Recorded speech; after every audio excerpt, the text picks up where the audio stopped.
राधे गुरुदेव जी। आपके चरणों में कोटि कोटि प्रणाम। खुश रहिए। मेरा प्रश्न ये था गुरुदेव कि हम जो दान करते हैं हाँ। अगर उसका दुरुपयोग होता है तो क्या उसके पाप के भागीदारी भी हम बनते हैं?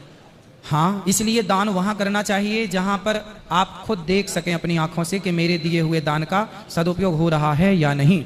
इसलिए हम गौरी गोपाल आश्रम में आप लोगों से बोलते हैं कि पहले आकर अपनी आंखों से वहाँ की सेवाएं देखो, इसके बाद भले दान करना। जी, जैसे गुरुदेव बहुत साधु संत घर पे भी आते हैं जो भिक्षा लेते हैं, तो हम अन्न दान कर देते किसी जो अपनी वो भिक्षा तो देना चाहिए।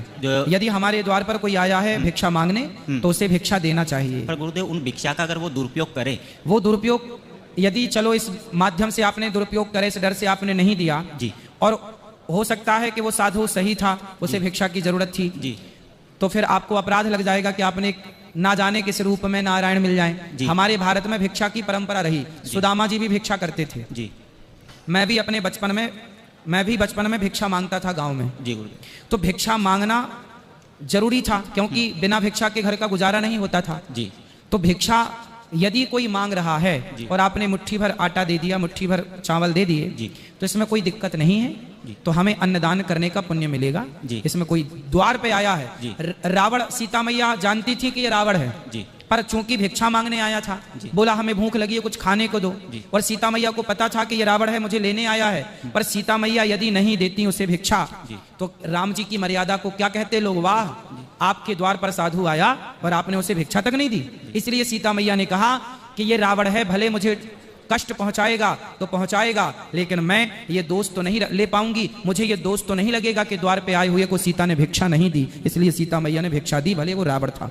तो भिक्षा देना धर्म है, इसलिए उस धर्म का पालन सबको करना चाहिए। जी गुरुदेव, अगर उसका दुरुपयोग हो तो पाप हमें दुरुपयोग लगेगा नहीं। यदि देखो आपने अन्नदान दे दिया जी, 100 में से 10% मान लो लोग गलत यूज करते हैं, पर भिक्षा मांगने वाला कुछ लोग तो भले होते ही हैं कि जो केवल भिक्षा मांग के उसका सदुपयोग। इसलिए हमारे गांव में क्या है ना, गांव में पहले पंडित जी भिक्षा मांगते थे। जैसे हमारे गांव में केवल हम भिक्षा मांगने जाते थे तो गांव वालों को पता था कि ये मांगने जा रहे हैं तो मांगेंगे तो भोग लगा के खाएंगे। बाहर के लोग, आज लोगों ने भिक्षा मांग मांग कर घरों में जा जाके भिक्षा मांगना कुछ लोगों ने धंधा बना लिया है, लेकिन पहले ये परंपरा नहीं थी। पहले सन्यासी भिक्षा मांगता था। सन्यासी रोटी बना के खा नहीं सकता, सन्यासी भिक्षा ही मांगता है। तो संत लोगों की परंपरा है, हमारे भारत में संतों की परंपरा भिक्षा मांगने की ही रही। और आप गृहस्थी लोग भिक्षा देना छोड़ देंगे तो सन्यासी को देगा कौन?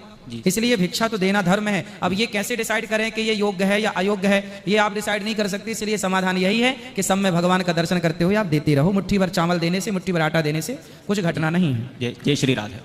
जय श्री राधे। आपको इसको करना खड़े हो। जय कृष्ण गुरुदेव। जय श्री कृष्णा। गुरुदेव मुझे ये पूछना है कि तत्व ज्ञान और ब्रह्म ज्ञान ये किसे कहते हैं? तत्व ज्ञान और ब्रह्म ज्ञान दोनों पर्यायवाची हैं। जो तत्व ज्ञान है, 24 तत्व होते हैं, 25 भी मानते हैं। कृष्णात् परम किमपि तत्त्वमहं न जाने, कृष्ण भी एक तत्व है। जैसे पंच तत्व है, पृथ्वी जल वायु अग्नि आकाश, ये क्या है? पंच तत्व है।